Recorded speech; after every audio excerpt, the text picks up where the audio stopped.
Hey, Coach, you weren't kidding when you talked about this being a deeply rooted rivalry. I mean, you guys are battling for inches here. I mean, this is intense. Is this what you expected tonight? Yeah, we knew it was going to be this type of ball game. And Tristan Allen, if anyone wasn't sure why he was committed to Davidson, he displayed every reason of that on the field tonight. But ultimately, it's going to come down to putting points back on the board. How do you plan to take the lead the second half? We got to execute on third down.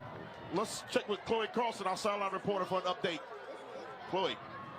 Hey guys, yeah, I was on the sideline of Chapin. One of the players said that last year Chris Boyd actually played for Mid-Carolina, so they've been targeting him all game, that last hit, and knocked the air out of him more than anything, but he was holding his knee. Now, right now, I do see that he is icing his knee. Does look like he might be able to come back later in the game. Yeah, you have a Lamar Jackson in your quarterback, running around the field, making some amazing throws. You have that huge catch by Alec Cole right here at the end, tying the game. How do you continue this momentum going in the second half? Momentum's a real thing, so Coach, Roger Padroni, let's talk about him for a second. You weren't kidding when you said he was a strong, experienced quarterback. Came out with a balanced approach with good connections to Jalen Thomas and running all over the field. How much of a difference is his leadership abilities making on the field?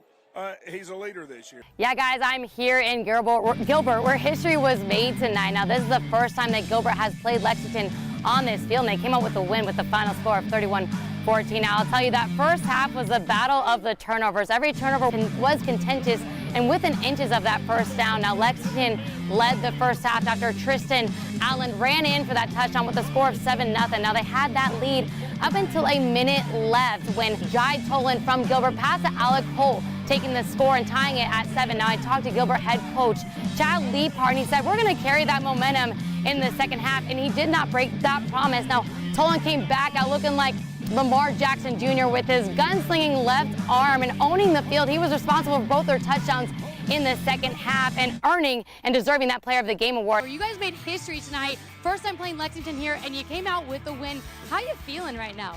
Oh, I'm fired up. Talked about momentum going into halftime. You came back absolutely firing on offense and defense. What'd you say in the locker room?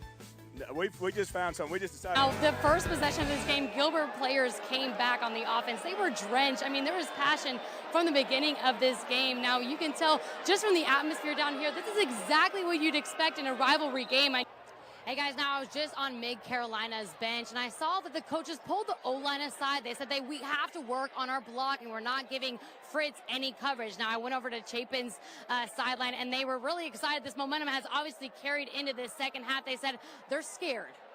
And you've been in the area last year. It was a close game against Mid-Carolina. Chapin scoring the first 2 touchdowns in the first half.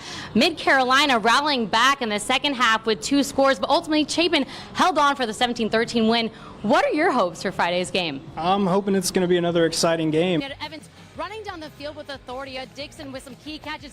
Defense with some huge stops. You talk about Padroni's leadership. What was the key to tonight's success? Lugoff started off with a strong possession, their first 3 plays, but unfortunately that's when the rain delay started. Now, when they came back in that possession, they scored a field goal. Westwood returned right away that next possession of Lugoff with a pick 6 and a 2-point conversion, taking the score to 8-3. Now, ever since then, it's been a defensive battle.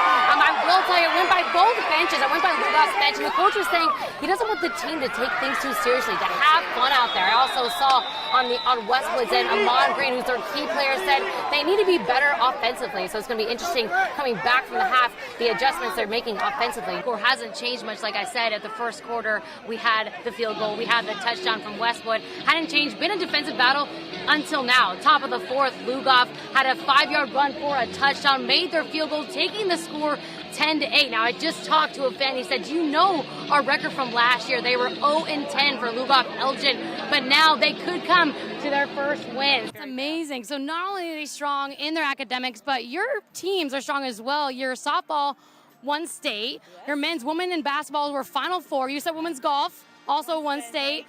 Talk a little bit about the success of your teams. I feel really good. All right, talk to me about Tristan Allen. How amazing is he playing tonight? He's amazing. He's always good. Hey guys, how's it going? It's Chloe Carlson. I'm going to be on the sideline all year for you guys, giving you live updates from the field. Now, fun fact about this game this week. Now, I talked to Gilbert's coach before the game. He said they're going to be running more of a throwing offense. Now, on the opposite end, Lexington's coach said they're going to keep the ball on the ground. Now, last year was the first year that these 2 teams played each other. Lexington won with 1 touchdown. So it was a close game. They said they're excited for this rematch tonight. Now, fun fact, the field we were at last week, Chapin's Field, was named after Cecil Woolbright, which is Perry Woolbright's grandfather. It's also the same field where our very own Mason Zandy played high school football. Back to you guys. All right, thank you. And last year, Lugoff had a tough loss against Westwood with late momentum, 2 touchdowns in the 4th quarter. But as a fan, what are your anticipations for this Friday's game? So I'm looking for